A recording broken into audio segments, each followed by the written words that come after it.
Start कर दीजिए। देखिए, पिछले दिनों में मैग्नेटिक फोर्स और उससे रिलेटेड जो थ्योरी थी, जैसे पाथ उसका जो circular orbit, helical orbit, principle of cyclotron, limitation, ये सब डिस्कस किया गया था। अब उसी पर बेस्ड क्वेश्चन करना है। हर टॉपिक पर कम से कम 10 क्वेश्चन करने हैं, इंडिविजुअल टॉपिक, और एक चैप्टर में कम से कम 100 क्वेश्चन होना चाहिए ऑब्जेक्टिव के। डिफरेंट टाइप के ऑब्जेक्टिव होना चाहिए, तभी आपकी प्रैक्टिस बनेगी। और जब प्रैक्टिस बनेगी तो आप नया क्वेश्चन भी अपने आप सॉल्व कर लोगे। बिना सॉल्व किए आपको ना तो फार्मूला याद हो पाएगा और ना प्रोसेस मालूम हो पाएगा कि कैसे हमको क्विक आंसर देना है। तो उसको ध्यान में रखेंगे। आपका जो ऑब्जेक्टिव है, मेन ऑब्जेक्टिव, वो तो ऑब्जेक्टिव क्वेश्चन करना है जिससे नीट को आप क्वालिफाई कर पाए। बाकी तो जो अभी आपका चल रहा होगा उसके लिए आप पढ़ ही रहे होंगे, थ्योरी बताई जा रही है, लेकिन न्यूमेरिकल हर टॉपिक पर कम से कम 10 होना चाहिए। पिछले टॉपिक पर हमने 10 से 15 न्यूमेरिकल कराए थे, है ना, जिसमें करंट कैरिंग कंडक्टर के लिए उसके आसपास मैग्नेटिक फील्ड का था। अब ये दूसरा टॉपिक है जिसमें मैग्नेटिक फोर्स की बात हो रही है। तो मैग्नेटिक फोर्स को डिस्कस किया था, फिर लॉरेंज फोर्स बताया था, उसके बाद path of particle in magnetic field. अगर ट्रांसवर्स मैग्नेटिक फील्ड है, magnetic field perpendicular to the direction of motion of charge है, तो उसका ऑर्बिट सर्कुलर होगा। उसके लिए रेडियस, उसका टाइम पीरियड, फ्रीक्वेंसी, ये सब डिटरमिन किया था। अगर ट्रांसवर्स मैग्नेटिक फील्ड नहीं है तो उसका पाथ हेलिकल हो जाता है। उसके लिए भी रेडियस, टाइम पीरियड और फ्रीक्वेंसी डिटरमिन किया गया था।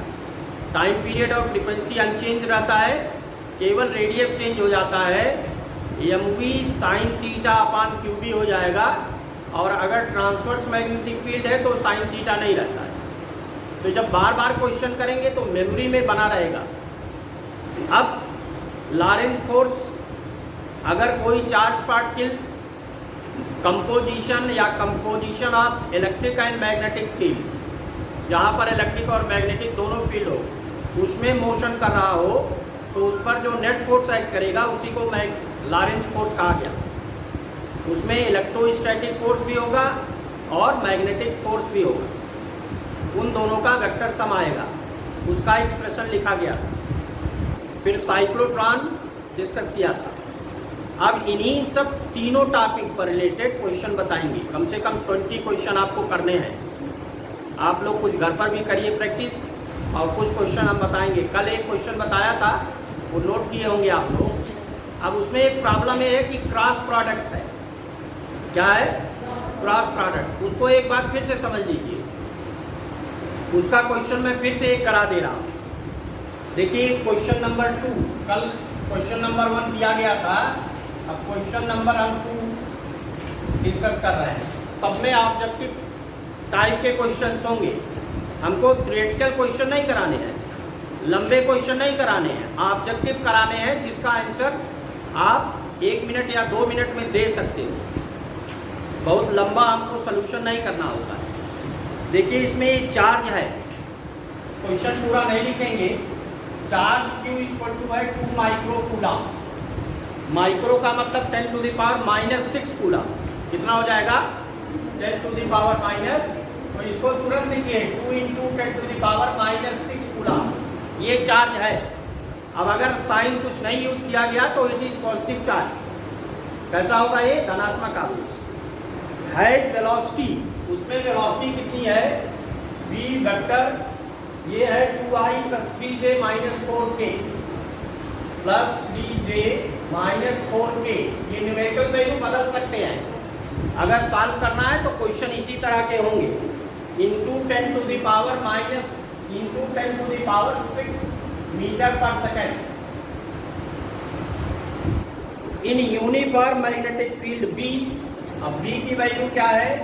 वेक्टर के फॉर्म में है ये B, 5i + 4j -7k into 10⁻⁻² Tesla.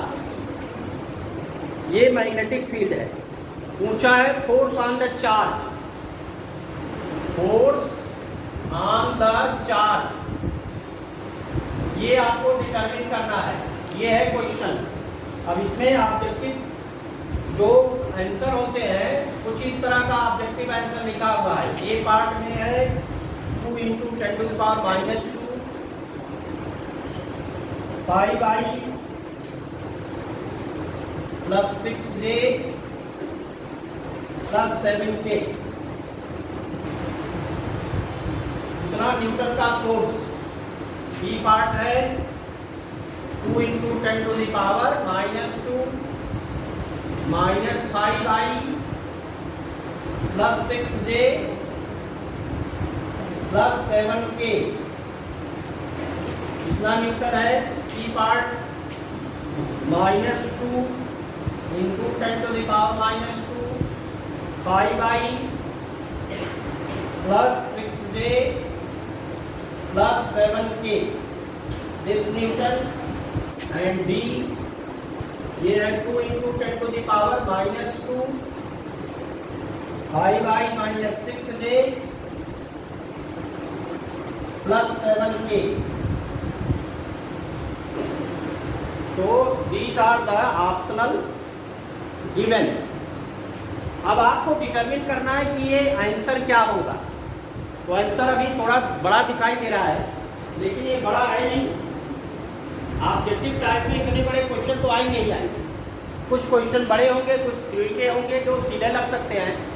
तो मेन फार्मूला हमारा ये था, F मैग्नेटिक फोर्स F = था Q in bracket V × B। यही था कि दूसरा था? यही है ना। तो अगर ये है तो इसका मतलब V और B का क्रॉस प्रोडक्ट चाहिए। हम पूरा सॉल्व कर रहे हैं क्वेश्चन, तो ये वेक्टर में है, वेक्टर फॉर्म में। अब ये वेक्टर कितना होगा? पहले है Q, चार्ज कितना है? 2 × 10⁻⁻6 इतना हो गया। और V × B के लिए क्रॉस प्रोडक्ट, ये समझ लीजिए, क्रॉस प्रोडक्ट के लिए अब 3 कंपोनेंट्स हैं, I, J और K। तो ये डिटर्मिनेंट है 3 × 3 का। ये हमेशा स्क्वायर फॉर्म में होता है, 2 × 2, 3 × 3, 4 × 4। तो यहाँ पर पहले लिखेंगे I, यहाँ लिखेंगे J, यहाँ लिखेंगे K।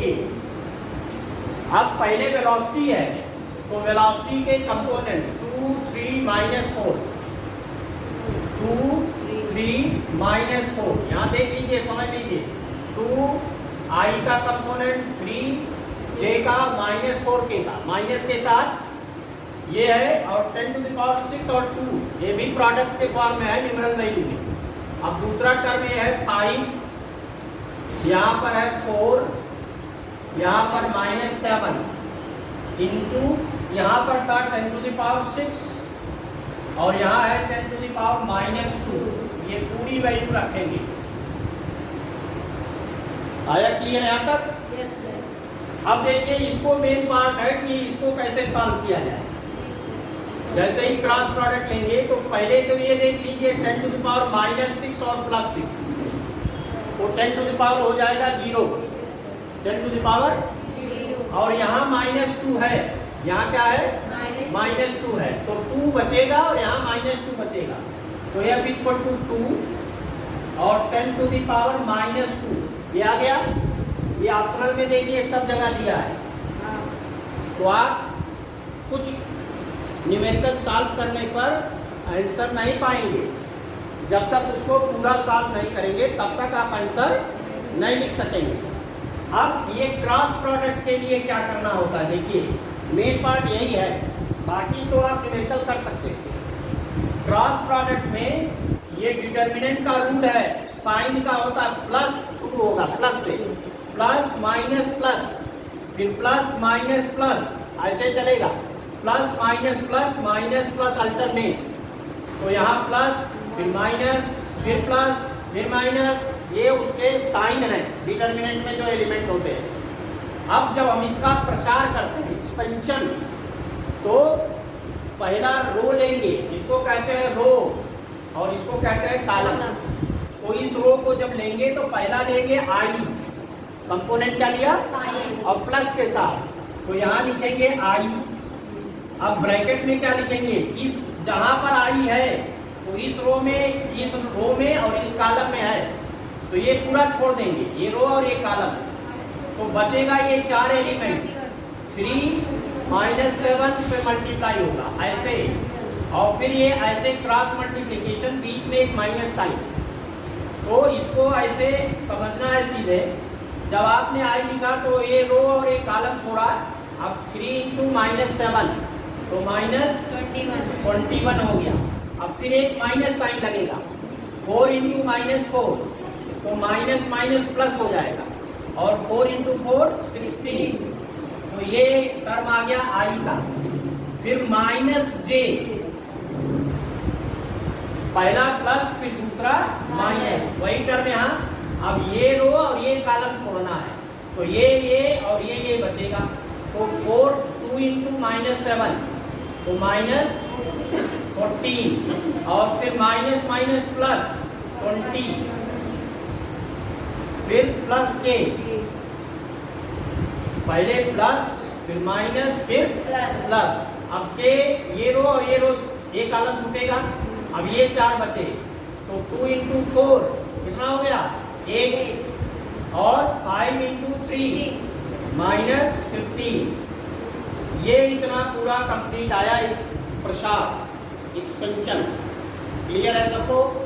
इसमें किसी प्रॉब्लम हो फिर से बताएं, सबको आ गया? अब आगे देखिए क्या रिजल्ट आएगा। यहाँ पर 2 × 10⁻⁻², और यहाँ आ गया -5, तो -5i, यहाँ पर एक माइनस है और ये यहाँ से +6, तो -6j, यहाँ से प्लस वैल्यू आई और ये माइनस साइन है, और यहाँ पर भी माइनस में है 7, और k से -7k, ये रिजल्ट आया। अब इसमें से आप चाहें तो माइनस को बाहर, यहाँ दिखाई नहीं दे रहा इस तरह का कोई रिजल्ट, माइनस को आप बाहर कर सकते हो, तो 2 × 10⁻², तो ये 5i + 6j + 7k। देखिए न्यूमेरिकल अब सॉल्व हो गया है, ये आंसर आ गया -2 × 10⁻², 5i 6j + 7k, माइनस यहाँ से बाहर ले गया, तो इसमें कोई ऑप्शन है कि नहीं है? ये सी ऑप्शन है, तो आंसर सी होगा। लेकिन देख लीजिए ये प्रॉब्लम पूरा जब सॉल्व किया तभी एग्जैक्ट आंसर आपको पता चलेगा, वहाँ पर कहीं प्लस माइनस को ही चेंज किया गया होगा। ऑब्जेक्टिव क्वेश्चन में इसी तरह के रिजल्ट होते हैं, और नीट में इसी तरह के क्वेश्चन आएंगे, ना तो बहुत लेंथी आएंगे और ना तो बहुत शॉर्टकट होंगे। शॉर्टकट क्वेश्चन वही हो सकता है जो डायरेक्ट थ्योरी बेस्ड होगा, और थ्योरी बेस्ड केवल 5% होता है, ज़्यादातर आपको न्यूमेरिकली सॉल्व करना होगा। तो इसीलिए फिजिक्स सब्जेक्ट सबसे टफ सब्जेक्ट रहता है नीट के एग्जाम में, तो ये ध्यान में रखेंगे। जल्दी से सॉल्व करिए, नेक्स्ट क्वेश्चन हम बताएंगे।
हो गया क्वेश्चन सर?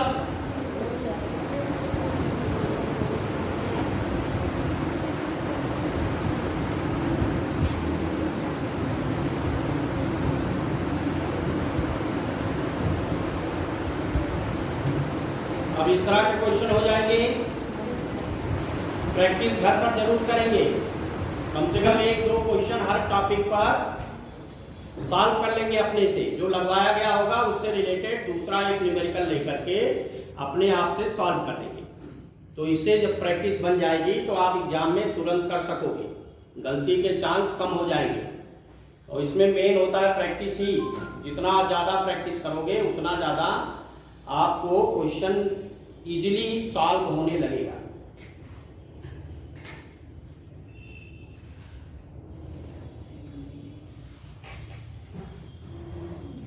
उसी समय लिख लिया करिए क्वेश्चन को, जब हम बताते रहे वो बीच में जब लिखते रहे क्वेश्चन तो लिख लिया करिए।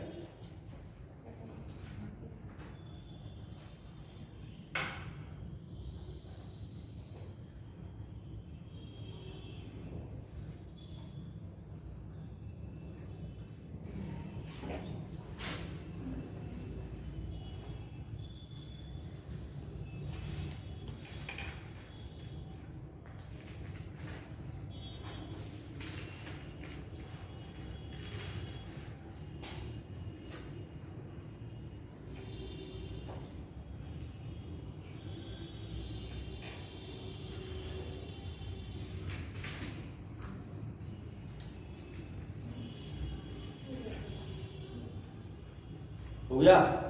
देखिए आनंद, देखिए दूसरा क्वेश्चन हम ले रहे हैं, क्वेश्चन नंबर 3।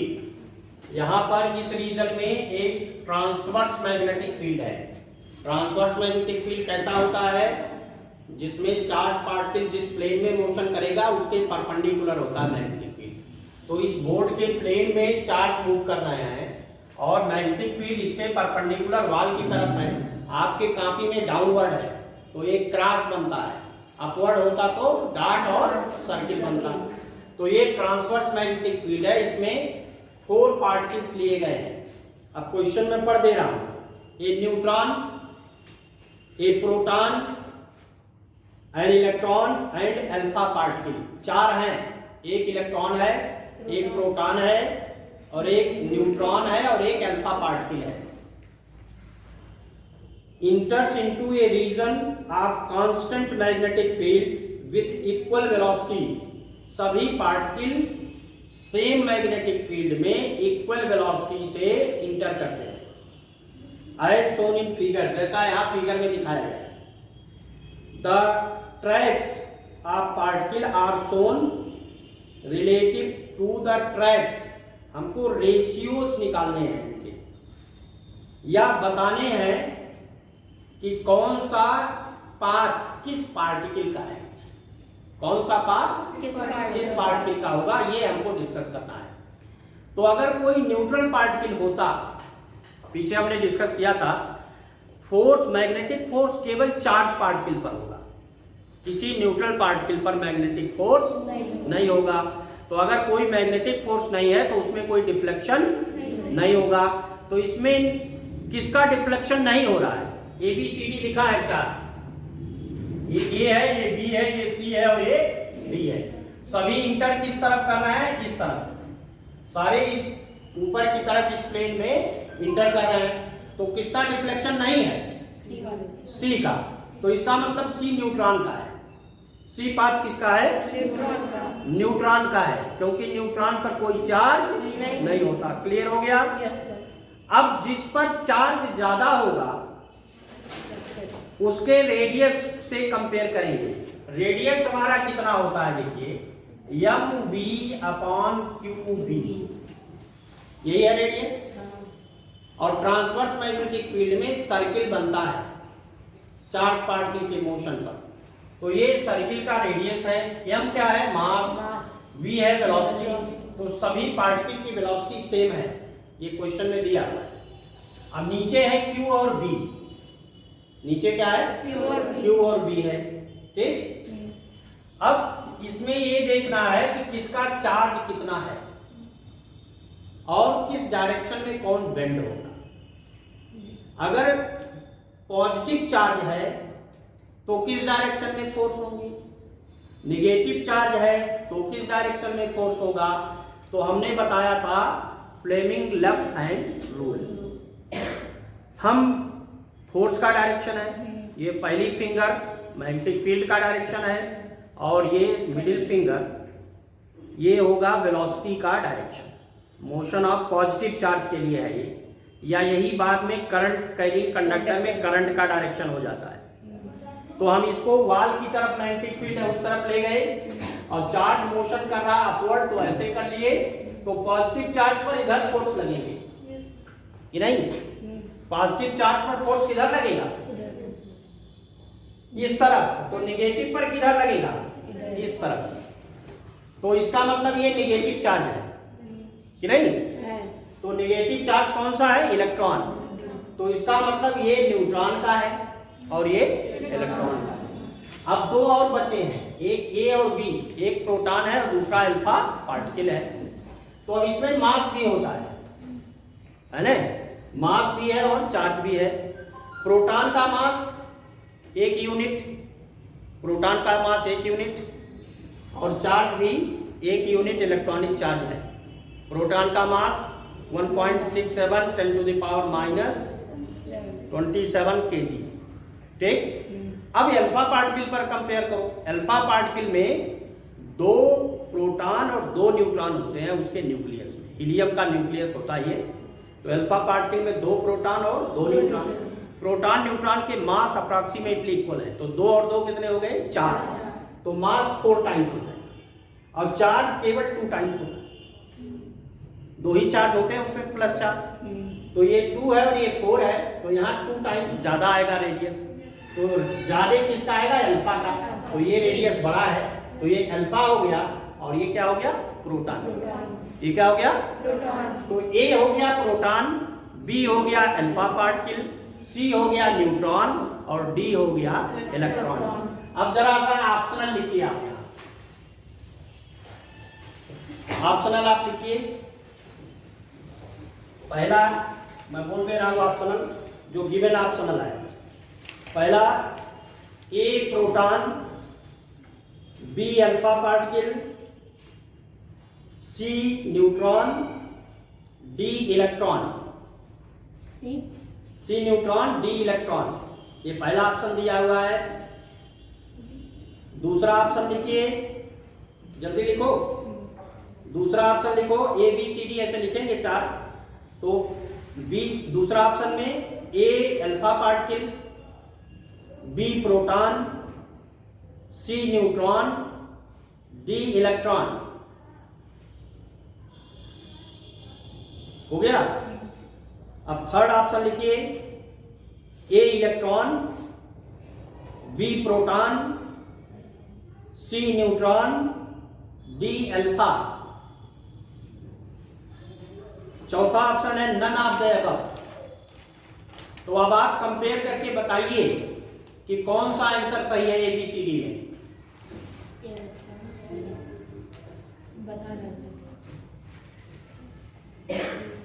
एबीसीडी में कौन सा ऑप्शन आएगा,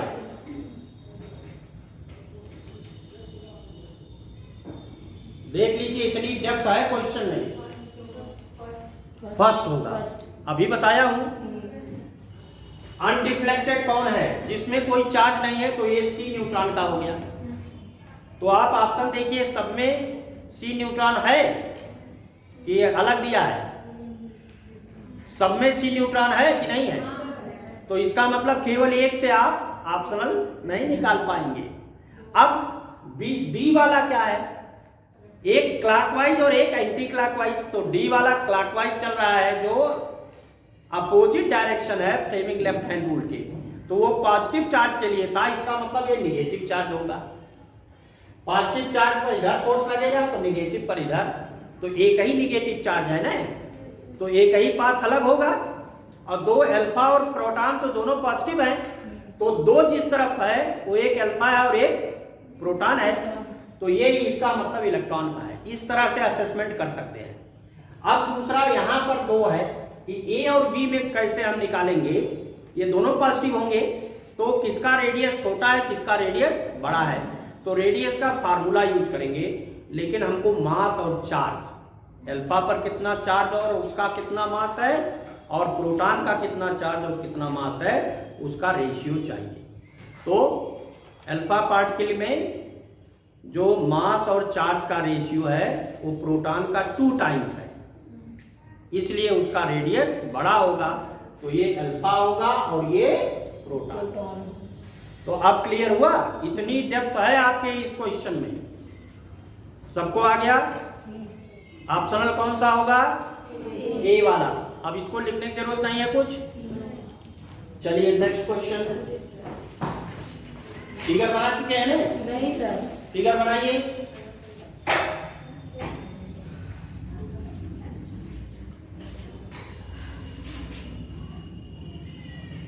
क्वेश्चन बोल दे रहा है, इंग्लिश मीडियम वाले लिख लीजिए, और हिंदी में अभी बोला हूं, लिखिए a neutron, a proton, an electron and alpha particle enter into a region of constant magnetic field with equal velocities as shown in figure. The tracks of particle are shown. Relate the tracks. Relate the tracks. अब optional चारों optional लिखे हैं कि बोल दे? हो गया ना? अब ए ऑप्शन सही है। क्या है? ए ऑप्शन सही है।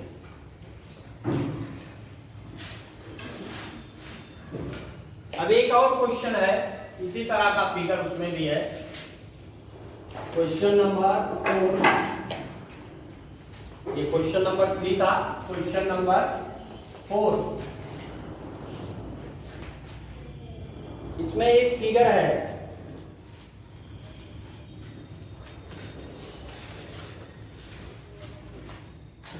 वो फिगर में बना दे रहा हूं, उसको सब लोग अभी तुरंत बना लेंगे। एक डी डिस्टेंस में मैग्नेटिक फील्ड है, इसमें मैग्नेटिक फील्ड ऐसे है, इसका मतलब it is transverse magnetic field. ये एक ट्रांसवर्स मैग्नेटिक फील्ड है।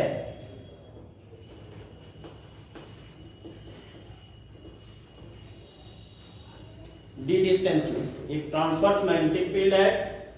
इसमें एक पॉजिटिव चार्ज यहां पर इंटर किया, plus Q charge horizontal direction में इस तरह, और वो ट्रेस हो रहा है रीजन में, यहां से यहां तक रीजन यहां समाप्त हो गया, तो अब आगे फिर चलेगा इस पे, और ये एक सर्किल का पार्ट है,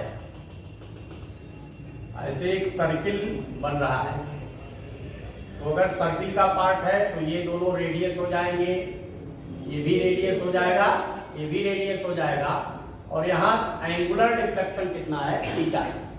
यहां से अगर यहाँ परपेंडिकुलर ड्रॉ कर लें तो जितना डी डिस्टेंस है वही डी ए भी है कि नहीं?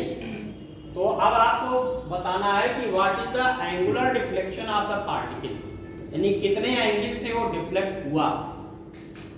क्लियर है? तो फिगर बनाइए और लिखिए, उसका क्वेश्चन लिख लीजिए, मैं बोल दे रहा हूं।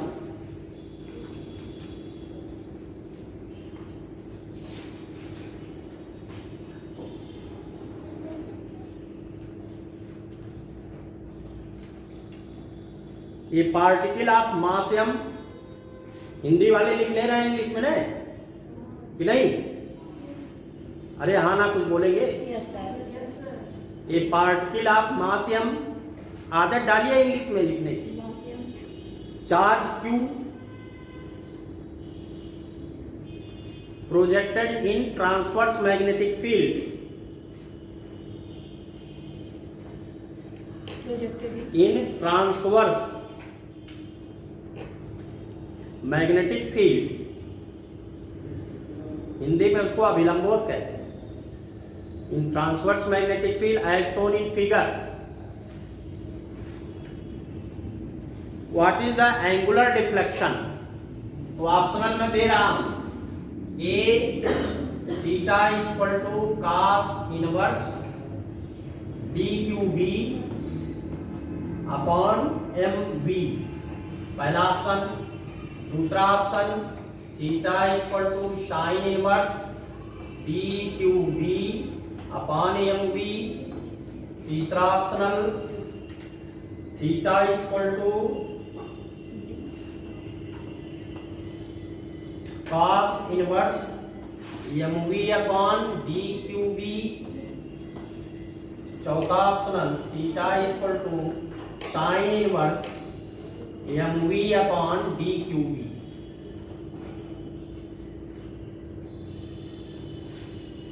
ये चार ऑप्शनल दिए हैं।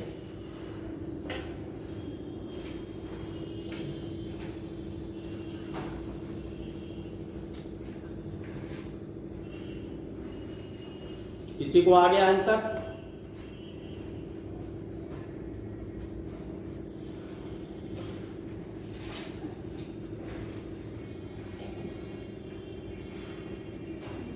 किसी को आंसर आया?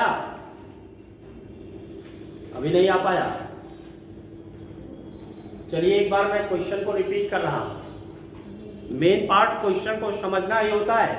अगर आप क्वेश्चन को समझ लिए तो उसका सलूशन जल्दी से कर लेंगे। क्वेश्चन देखिए क्या था, यहां पर d डिस्टेंस पर, ये d डिस्टेंस है यहां से यहां तक, और इतनी हाइट तक अप्रोक्सीमेट स्क्वायर रीजन में ट्रांसवर्स मैग्नेटिक फील्ड है, यानी magnetic field perpendicular to the plane of paper है।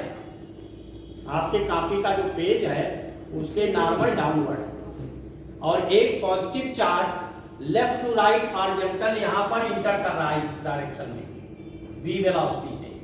यहां ये v वेलोसिटी से ही बाहर जाएगा, ठीक।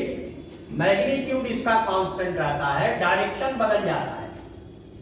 तो मैग्नीट्यूड आप दिखा सकते हैं सेम होगा, लेकिन मैग्नीट्यूड अगर डायरेक्शन बदल रहा है तो यहाँ वेलोसिटी v1 है तो वहां v2 लिख सकते हैं अलग अलग। तो mod of v1 equal to mod of v2 होगा, mod of v1 equal to mod of v2 होगा। सर्कुलर मोशन में ये रहता है, स्पीड कांस्टेंट रहती, केवल डायरेक्शन बदलता है। तो ये पार्ट ऑफ द सर्किल ही बन रहा है, क्योंकि पीछे डिस्कस किया गया था ट्रांसवर्स मैग्नेटिक फील्ड में अगर चार्ज इंटर करता है, चाहे वो निगेटिव हो चाहे पॉजिटिव, हमेशा सर्कुलर पाथ होगा। ट्रांसवर्स का मतलब थीटा 90 डिग्री, तो हमेशा क्या रहता है, सर्किल। अब उस सर्किल का रेडियस क्या होगा, r equal to MV upon QB, ये रेडियस हो गया। तो रेडियस तो यही बना, और यहाँ भी रेडियस ही है, तो ये r ये भी r। अब अगर इसको हम O लिख दें, यहाँ पर पॉइंट P लिख दें, यहाँ पॉइंट Q लिख दें, तो ये एक राइट एंगल ट्रायंगल बन रहा है, और ये डिस्टेंस तो d ही रहेगा जितना ये है, कि नहीं। तो अब इसमें आप लिख सकते हो, हमें d मालूम है और r मालूम है। अगर यहाँ एंगल थीटा लिया तो ये बेस है, आधार, ये परपेंडिकुलर है लंब, और ये है हाइपोटेन्यूज कर्ण, और लंब बटे कर्ण साइन थीटा। तो यहाँ पर लंब क्या है, PQ, और कर्ण कितना हो जाएगा, OQ। ये हमेशा क्या आएगा, साइन थीटा। तो इसका मतलब जब साइन थीटा लिखोगे, PQ तो D है और ये OQ R है, रेडियस। अब R की वैल्यू ऊपर लिखा है सीधे, कि नहीं लिखा? तो वहां रखो आप sine theta equal to D upon MV by QB। तो ये QB ऊपर चला गया, तो ये हो गया sine theta equal to DQB upon MV। अब अगर आप थीटा केवल लिखते हो तो ये है ना, ऐसे इसका इनवर्स होता है, इनवर्स फंक्शन है, तो इसको इनवर्स लिख देते हैं DQB अपॉन MV। कोई ऑप्शन है? कौन सा है? दूसरा। तो यही आंसर होगा।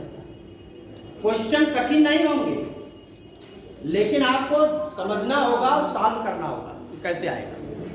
क्लियर हो गया? जल्दी से लगाइए।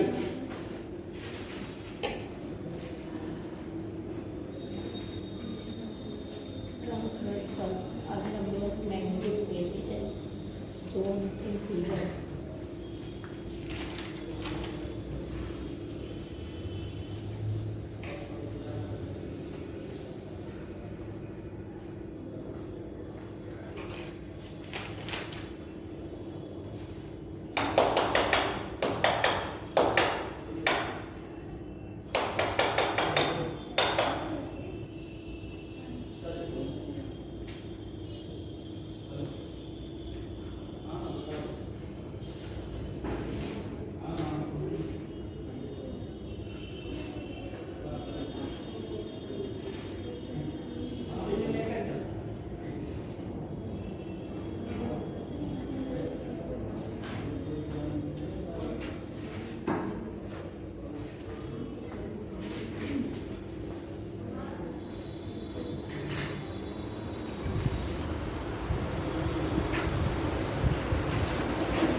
देखिए नेक्स्ट क्वेश्चन है, पहले पढ़ दे रहा हूँ, उसके बाद आप लिखना चाहेंगे तो लिख लेंगे, नहीं तो यहाँ मैं उसको इंडिकेट कर दूंगा। ये charge 1.6 into 10 to the power -19 coulomb is moving with velocity v equal to 2i 3j plus 4k in a magnetic field v equal to 8i 12j plus 16k। Magnetic force on it, बहुत से option है, एक है 0, दूसरा FM equal to 1.856 10 power -17, 1.856 10 to the power -19 और none of the above. तो इसका मतलब यहाँ पर मैं क्वेश्चन लिख दे रहा हूँ, उसको आप बताएंगे। क्वेश्चन नंबर 5,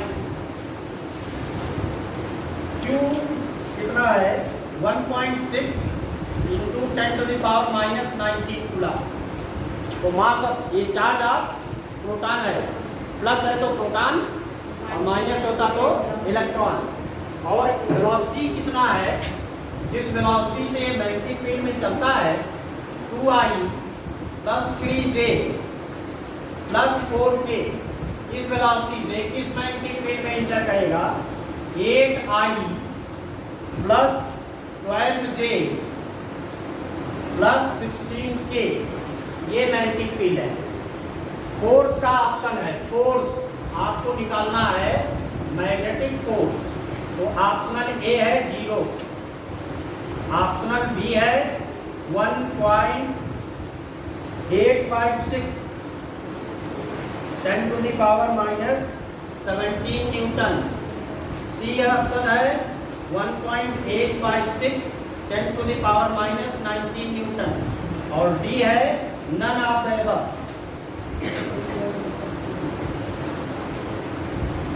अब इसमें आंसर बताना है आपको। ऐसा एक क्वेश्चन मैं डिस्कस कर चुका हूं, तो देख लीजिए कैसा है। वैसे देखने पर तो तुरंत नहीं पता चलेगा, लेकिन कुछ प्रैक्टिस है तो पता चल जाएगा। यहाँ देखिए बी को जरा देखिए, 1 मिनट। बी वेक्टर में कुछ कॉमन है, 4 कॉमन है, 4, तो 4 को बाहर कर लें तो यहाँ है 2i और प्लस 3j इसका मतलब ये वेक्टर और ये वेक्टर सेम है, तो इसका मतलब वेलोसिटी मैग्नेटिक फील्ड के पैरेलल है। सेम है अगर मतलब या कुछ कांस्टेंट का मल्टीप्लायर है, तो इसका मतलब वेलोसिटी और मैग्नेटिक फील्ड कैसे हैं? पैरेलल। ये और ये वेक्टर पैरेलल वेक्टर्स हैं, केवल यहाँ एक कांस्टेंट का फर्क है। तो अगर पैरेलल है इसका मतलब charge particle is moving in the direction of magnetic field, तो फोर्स क्या होगा? क्योंकि थीटा 0 हो जाए। थीटा कितना होगा? और साइन 0 की वैल्यू 0, तो इसको लगाने की जरूरत नहीं है, आंसर तुरंत आ गया। लेकिन जब आप प्रैक्टिस किए हैं तब आ जाएगा। क्लियर आया समझ में? अब यहाँ पर ये आप लिख सकते हैं 0 क्यों है? क्योंकि v vector parallel to capital V vector, ये velocity vector is parallel to the magnetic field vector. तो अगर उसी डायरेक्शन में है तो थीटा 0 हो गया और साइन 0 की वैल्यू क्या होती है? 0। तो इसलिए फोर्स भी 0 हो गया। फोर्स कितना रहता था मैग्नेटिक फोर्स? ये होता था QVB साइन थीटा, तो ये होगा QVB इंटू 0, तो नेट रिजल्ट क्या आ गया? 0। क्लियर हो गया? जल्दी लिखिए इसको।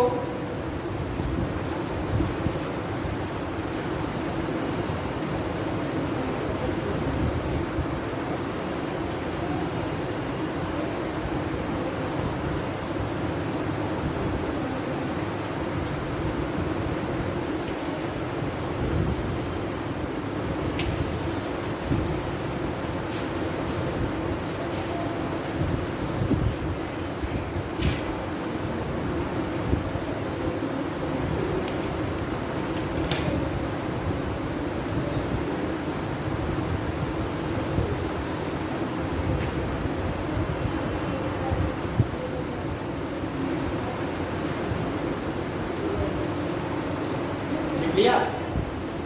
अब देखिए नेक्स्ट क्वेश्चन, बहुत ज़्यादा उसमें लिखना नहीं था, ऐसे मैं शॉर्ट में लिख दिया करूँगा, उसके बाद रिजल्ट पूछ लिया करूँगा, ठीक? अब देखिए a proton is moving with velocity 10⁶ metre per second along x axis. किस डायरेक्शन में है? एक्स एक्सिस के अलोंग प्रोटॉन का मोशन है, वेलोसिटी है 10⁶ metre per second. In uniform static magnetic field 0.5 tesla along y axis। Magnetic field कहाँ है? y axis के अलांग, और चार्ज का मोशन कहाँ है? x एक्सिस के अलांग। तो ये फिगर में बना रहा हूँ, देखिए ये x एक्सिस हो गया, ये y एक्सिस हो गया और ये z एक्सिस है। तो इधर मोशन है चार्ज का, प्लस q चार्ज इधर मोशन कर रहा है और उसकी वेलोसिटी कितनी है? ये है 10⁶ मीटर पर सेकेंड। अलोंग एक्स एक्सिस है तो आप आई कैप भी लिख सकते हैं, तो वेक्टर लगाएंगे तब। इसी को आप वेक्टर के फॉर्म में कैसे लिख सकते हैं? ऐसे ही लिख सकते हैं 10⁶ आई कैप मीटर पर सेकेंड। तो जैसे आपने लिखा आई कैप कहाँ होता है? अलोंग एक्स एक्सिस, तो आपको बताने की जरूरत नहीं पड़ती। अब magnetic field along Y axis है, ये मान लो वाई एक्सिस है, तो यहाँ पर B इस डायरेक्शन में है, तो एंगल कितना बना? 90 डिग्री। अब पूछा क्या गया है, इस पर कितने फोर्स हैं? पहला ऑप्शन है 0, दूसरा ऑप्शन है 8 × 10⁻³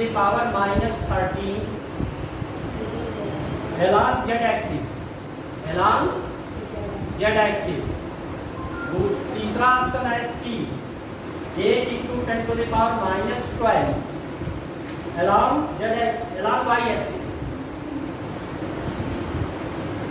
चौथा ऑप्शन है 8 × 10⁻⁻14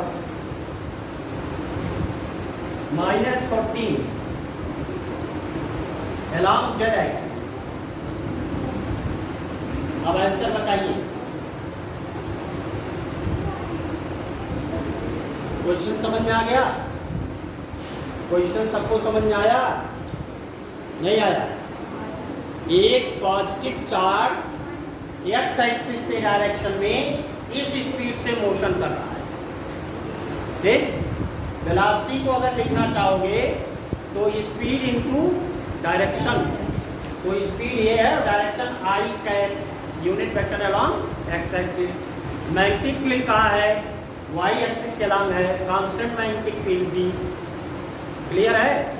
और बी की वैल्यू दिया है 0.5 टेस्ला, कितना है 0.5 टेस्ला, या इसको आप 1/2 टेस्ला लिख सकते हो। और वेक्टर के फॉर्म में लिखोगे तो जे कैप, तो यहाँ जे कैप ऐसे लिखो, जे माने एलॉन्ग वाई एक्सिस। तो अब डायरेक्शन पहले देखो, डायरेक्शन ये था फोर्स के लिए, अगर ये मैग्नेटिक फील्ड है, ये मोशन ऑफ पॉजिटिव चार्ज, ये फोर्स है, और एंटी क्लॉकवाइज ओरिएंटेशन है एक्स वाई जेड, ऐसे होगा ना। तो एंटी क्लॉकवाइज ओरिएंटेशन में ही क्रॉस प्रोडक्ट का रिजल्ट आता है। तो आप इसको रखिए, जिस तरफ मैग्नेटिक फील्ड है तो उसको ऐसे रखें, कौन सा सही है, डी, दूसरा सही है कि चौथा सही है, देख लीजिए, यहाँ भी जेड एक्सिस है, यहाँ भी जेड एक्सिस है, और ये 8 × 10⁻13 और ये 8 × 10⁻14, दूसरा ऑप्शन होगा। कंफ्यूज नहीं हो रहा है ना, नहीं हो रहा है। तो पहला तो जेड डायरेक्शन है, तो दो ऑप्शन तो पहले चला गया, जीरो नहीं होगा और ये वाई एक्सिस के अलग नहीं होगा। अब इन दोनों में अगर मान लो आपने सॉल्व नहीं किया तो कंफ्यूजन हो जाएगा कि हम कौन सा ऑप्शन चूज करेंगे, लेकिन आप लगा लीजिए ना, लगाएंगे क्या आएगा, F = QVB, यही आया, क्योंकि थीटा 90 डिग्री है, तो यहाँ चाहे तो आप sin 90 लिख सकते हो। Q की वैल्यू कितनी है, ये Q की वैल्यू है, क्या था ये, प्रोटॉन था, तो 1.6 × 10⁻19 कूलम प्लस चार्ज है, वेलोसिटी कितनी है 10⁻6, मैग्नेटिक फील्ड कितना है 1/2, तो ये इससे कैंसिल हुआ तो 0.8 × 10⁻30, नहीं यहाँ 0.8 नहीं है, 8 है, तो एक प्लेस यहाँ ले जाओगे तो 10 से मल्टीप्लाई करोगे, 10 से डिवाइड, तो जब 10 से मल्टीप्लाई किया तब 8 आया, और डिवीजन इसका 1 माइनस पावर बढ़ा देगा, तो ऑप्शनल क्या हो गया, डी हो गया। नहीं, पॉइंट नहीं है कहीं भी, देख लीजिए आ गया। तो इतना माइनर आपका देख लीजिए क्वेश्चन में रिजल्ट रहेगा, आपको अगर समझ में आया है तभी सॉल्व कर पाएंगे पूरा। क्लियर है, सबको आ गया। देख लीजिए उसी तरह के क्वेश्चन हर उसमें बता रहे हैं, लेकिन अलग अलग तरह के टॉपिक आ रहे हैं। अब इसमें मैग्नीट्यूड भी बताना था और डायरेक्शन भी बताना है।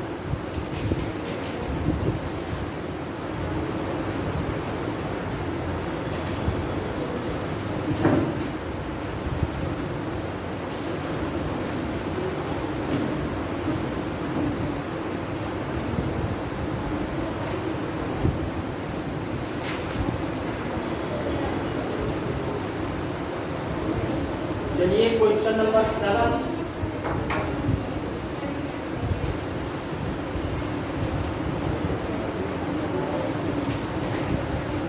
क्वेश्चन नंबर 7 देखिए। अभी इसमें फिगर भी दिया हुआ है, तो फिगर में बना रहा हूं।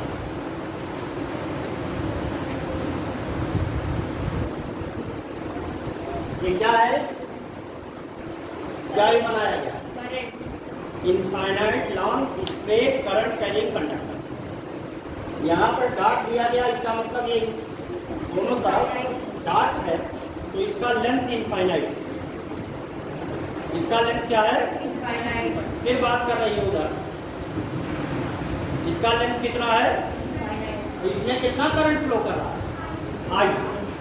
आई है 5 एम्पियर, आई की वैल्यू कितनी है 5 एम्पियर करंट है। And electron is moving with velocity 10 to the power 6 meter per second parallel to the current flowing through an infinite long straight wire as shown in figure। अब ए एक distance दिया हुआ है, ए equal to 10 centimetre है, 10 centimetre पर ऐसे वो parallel इसमें मोशन कर रहा है with velocity 10 to the power 6 metre पर सेकेंड। कौन मोशन कर रहा है? एक इलेक्ट्रॉन। तो इसका चार्ज भी मालूम है, -1.6 into 10 to the power -19 coulomb. Proton होता तो प्लस चार्ज और इलेक्ट्रॉन है तो माइनस चार्ज। अब यहाँ पर क्या कोई मैग्नेटिक फील्ड है? कोई मैग्नेटिक फील्ड है कि नहीं है? यहाँ पर अगर किसी कंडक्टर में करंट फ्लो कर रहा हो तो उसके आसपास क्या होता है? Magnetic field. और अगर स्ट्रेट इनफाइनाइट लॉन्ग करंट का इन कंडक्टर है तो मैग्नेटिक फील्ड B की वैल्यू μ0/2 पाई I/A होता है। μ0 कितना है? μ0/2 पाई ये है 2 into 10 to the power -7। μ0/4 pi 10 to the power -7 है कि नहीं? तो ये 2 इंटू 10 पावर -7। करंट कितना है? 5 एम्पियर का। और डिस्टेंस कितना है? 10 सेंटीमीटर। मीटर में लिखोगे तो 10/100 यानी 1/10। तो इसको 1/10 लिखो तो ये 10 ऊपर गया, 5 पूजा भी 10 होगा और ये भी 10 ऊपर गया तो 10 टू द पावर 2। और यहाँ -7 है तो ये 10 टू द पावर -5 टेस्ला। इतना यहाँ मैग्नेटिक फील्ड है। और कहाँ है? हम ये लेते हैं राइट हैंड पाम रूल। ये डायरेक्शन ऑफ करंट है और इन फिंगर को इस पॉइंट की तरफ लेंगे तो ऐसे नॉर्मल होगा वॉल की तरफ, आपके कॉपी में डाउनवर्ड। तो यहाँ पर क्रॉस और सर्किल। तो यहाँ पर एक चार्ज मोशन कर रहा है और थीटा इक्वल टू 90 डिग्री। कितना हो गया? 90 डिग्री। अब पूछा है magnetic force on electron. Magnetic force on electron तो ऑप्शनल में दे रहा हूँ। एक पहला ऑप्शनल ए ये है 1.6 into 10 to the power -19 newton. B 1.6 into 10 to the power -20 newton. C 1.6 into 10 to the power -18 newton. D 1.6 into 10 to the power -21 newton. अब आप तुरंत निकाल सकते हो। F इक्वल टू QVB था, QVB क्योंकि थीटा तो 90 है। अब Q में क्या है? चार्ज है 1.6 10 टू द पावर -19। वेलोसिटी कितनी है? 10 टू द पावर 6 और magnetic field 10 to the power -5 है। तो यहाँ से देखिए -5 और 10 टू द पावर 6 तो एक बचेगा 10 तो एक पावर घट गया तो 1.6 into 10 to the power -18 newton. तो कौन सा ऑप्शनल है? सी आंसर सही। ठीक। और अगर डायरेक्शन में भी पूछ लिया होता तो एक पार्ट और आपको दिल लगाना होगा कि किस डायरेक्शन में पूछ। अभी जैसे निकाला था देखिए इसको,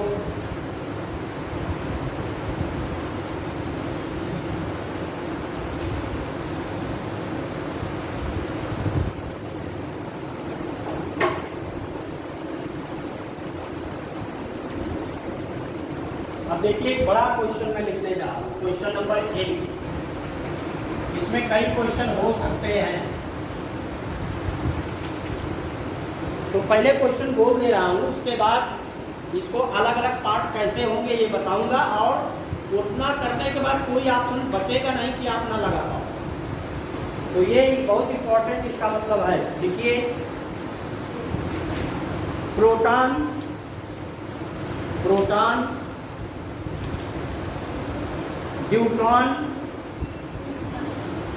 neutron and alpha particle are projected in transverse magnetic field. In transverse magnetic field,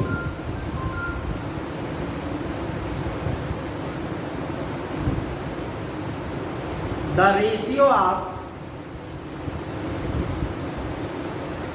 radii of circular path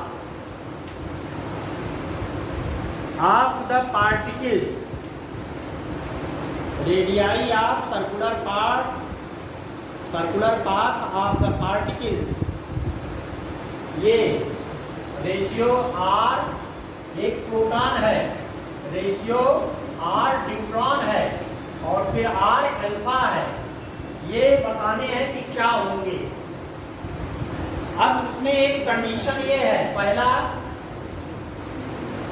और सेम वेलोसिटी, यानी सेम वेलोसिटी से प्रोजेक्ट किया गया, यानी एक समान चाल होगी, समान वेग है वैसे, लेकिन अब यहाँ डायरेक्शन तो फिक्स है ना, एक समान चाल से या एक समान वेग कह सकते हो से प्रोजेक्ट किया गया, तो वेलोसिटी सेम है। वेलोसिटी क्या है? सेम है। तो अब देखिए प्रोटॉन होता क्या है, रेडियस का फार्मूला पहले चेक करिए। रेडियस का फार्मूला सर्किट के लिए था एम वी अपॉन क्यू, यही है, सबको याद होगा, वही क्वेश्चन बता चुके। अब इसमें प्रोटॉन पर कितना चार्ज है उसको क्यू लिखते हैं। अगर क्यू लिखते हैं तो न्यूट्रॉन पर भी वही चार्ज है, प्रोटॉन और न्यूट्रॉन और प्रोटियम, ड्यूटेरियम और ट्राइटियम, ये आइसोटोप्स हैं हाइड्रोजन के। तो प्रोटियम में एक प्रोटॉन एक इलेक्ट्रॉन, प्रोटियम में एक प्रोटॉन और एक इलेक्ट्रॉन, ड्यूटेरियम में एक प्रोटॉन एक न्यूट्रॉन एक इलेक्ट्रॉन, ट्राइटियम में एक प्रोटॉन दो न्यूट्रॉन और एक इलेक्ट्रॉन। तो ट्राइटियम तो इसमें है नहीं, प्रोटॉन और न्यूट्रॉन है, तो प्रोटॉन का मास अगर m है तो न्यूट्रॉन का मास 2m है, क्योंकि उसमें एक प्रोटॉन भी है और एक न्यूट्रॉन है, उनके मास अप्रॉक्सीमेटली सेम है, अप्रॉक्सीमेट। तो चार्ज सेम है दोनों का, लेकिन मास डिफर कर रहा है। अब तीसरा क्या है, एक अल्फा पार्टिकल है, तो अल्फा पार्टिकल का चार्ज 2q होगा। प्रोटॉन का चार्ज अगर q है तो अल्फा पर कितना होगा 2q, और मास 4 टाइम्स, मास क्या हो जाएगा 4 टाइम्स हो जाएगा। तो अगर स्पीड सेम है तो देखिए ये तो सब में एक ही है, अब बदलेगा क्या, q बदलेगा और m बदलेगा। तो अगर हम प्रोटॉन के लिए लिखें RP ratio RD ratio R alpha, तो क्या मिलेगा, RP यही है m v upon QV ratio. अब न्यूट्रॉन में मास 2 टाइम्स हो जाएगा 2m, वेलोसिटी सेम है, चार्ज भी सेम होगा और v तो सेम ही है। तीसरा अल्फा पार्टिकल अगर है तो मास 4 टाइम्स हो जाएगा और वेलोसिटी सेम है, और यहाँ चार्ज 2q हो जाएगा और v सेम रहेगा। अब जो सेम वैल्यूज है उनको हटा दिया जाता है, m v q v m v q v m v q v, और इसको काट दो, यहाँ 2 आ गया, तो m v q v हटा, यहाँ आया 1 रेशियो, यहाँ आए 2 रेशियो 1 रेशियो 2 रेशियो, ये आया ऑप्शन आ गया। तो ऑप्शनल अलग अलग दिए हुए थे, 1 2 2 1 1 2 1 2 1 ऐसे दिया है, 2 1 1 4 ऑप्शनल था। तो अब ऑप्शनल लिखने की जरूरत नहीं है, यही लिखिए।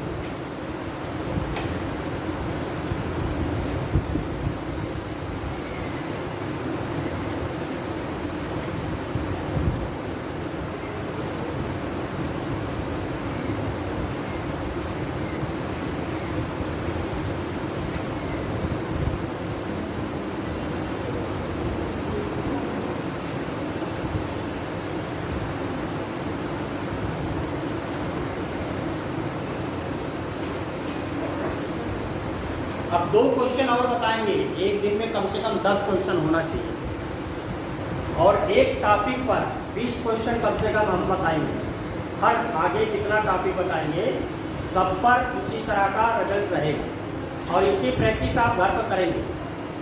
अब 2 इसी में बता दे रहे हैं। ठीक, पहले में क्या था, समान वेलोसिटी था, सेम। अब क्वेश्चन नंबर 9 क्वेश्चन सेम है, अब इसमें आपका सेम मोमेंटम है, समान संवेग, उनके मोमेंटम सेम है। मोमेंटम इसमें कहाँ है, इसमें संवेग कहाँ है, m into B. m into B क्या है, संवेग। तो अब ये क्वेश्चन कह रहा है कि अगर संवेग समान है, पहले वेलोसिटी सेम था, अब मोमेंटम सेम हो गया, तो अब क्वेश्चन दूसरा हो जाएगा। तो अगर मोमेंटम सेम है तब जरा रेशियो देखिए, R P ratio R B ratio R alpha. तो अब पी सेम है तो सब में पी लिखते रहे, एम बी के जगह क्या लिखते रहे, पी। तो यहाँ भी पी, बी के लिए भी पी और अल्फा के लिए भी पी। लेकिन चार्ज प्रोटॉन पर क्यू चार्ज और मैग्नेटिक फील्ड भी, न्यूट्रॉन पर भी वही चार्ज होगा, एक ही इलेक्ट्रॉन तो है वो निकल गया। अब ये अल्फा पर क्यू क्यों होगा और मैग्नेटिक फील्ड भी रहेगा।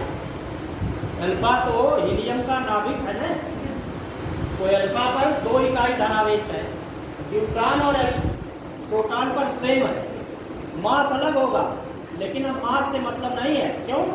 क्योंकि हम दे रखा है कि समान मोमेंटम है। क्या मोमेंट समान है, m और v का प्रोडक्ट समान है। तो अब इसमें देखिए p upon Q B, p upon Q B, p upon Q B, तो यहाँ 1 यहाँ 1 और यहाँ 1/8। अब ये 2 से मल्टीप्लाई कर लो तो 2 रेशियो 1। अब ये रेशियो है, क्लियर हो गया। अब ये क्वेश्चन नंबर 9। अब नेक्स्ट क्वेश्चन देखिए, क्वेश्चन नंबर 10। इसमें दिया है समान kinetic energy, same kinetic energy, समान गतिज ऊर्जा, समान काइनेटिक एनर्जी है।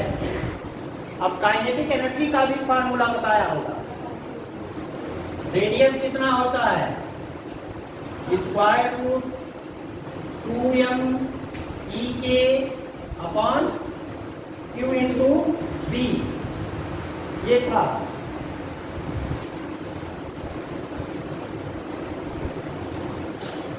वेलोसिटी का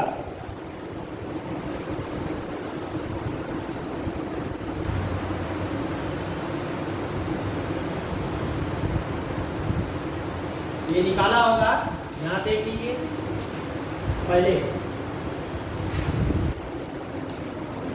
इसको, यहाँ पहले थोड़ा सा बता दे रहा है। रेडियस होता है r = mv अपॉन qb, यही रेडियस रहता है कि नहीं। अब अगर वो काइनेटिक एनर्जी दिया हुआ हो तो इसको लिखते हैं pk, और ये रहता हाफ mv²। तो आप जब v निकालोगे यहाँ से तो 2 यहाँ मल्टीप्लाई होगा, तो 2ek और नीचे m जाएगा, 2ek/m और इसका स्क्वायर रूट। अब ये कहाँ रखोगे, रेडियस जहाँ पर लिखा होता है v, वहाँ पर ये वेलोसिटी रखो।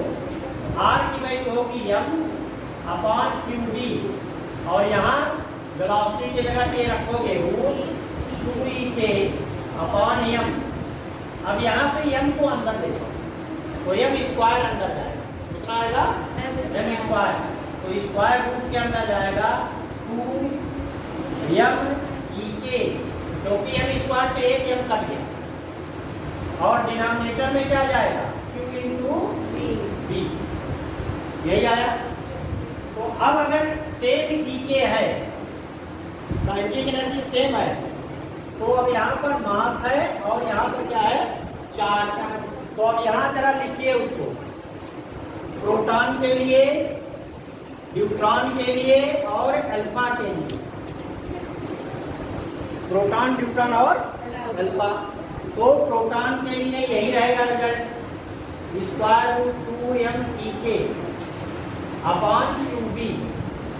अब न्यूट्रॉन में क्या होगा, मास डबल हो जाए, मास क्या होगा, डबल हो गया, काइनेटिक एनर्जी नहीं बदलेगी, तो मास यहाँ डबल हो गया, तो 2 × 2m × E अपॉन चार्ज वही रहेगा क्योंकि ये न्यूट्रॉन है और तीसरा अल्फा पार्टिकल है, तो मास 4 टाइम्स हो जाएगा, 2 × 4m अपॉन 2qb।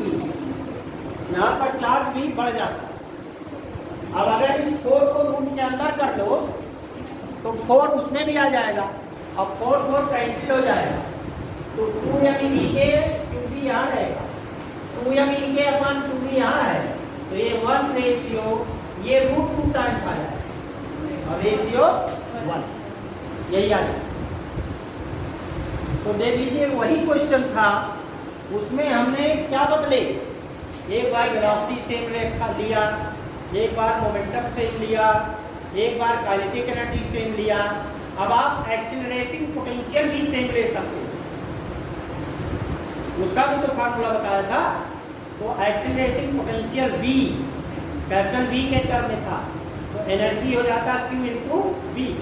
तो इसी D के लिए आप क्या लिखेंगे, Q × V, और Q को अंदर ले जा सकते हैं, तो Q स्क्वायर के साथ रहेगा, तो आप सॉल्व करके और उसको भी सॉल्व कर सकते हैं, तो एक नया क्वेश्चन से बन जाए।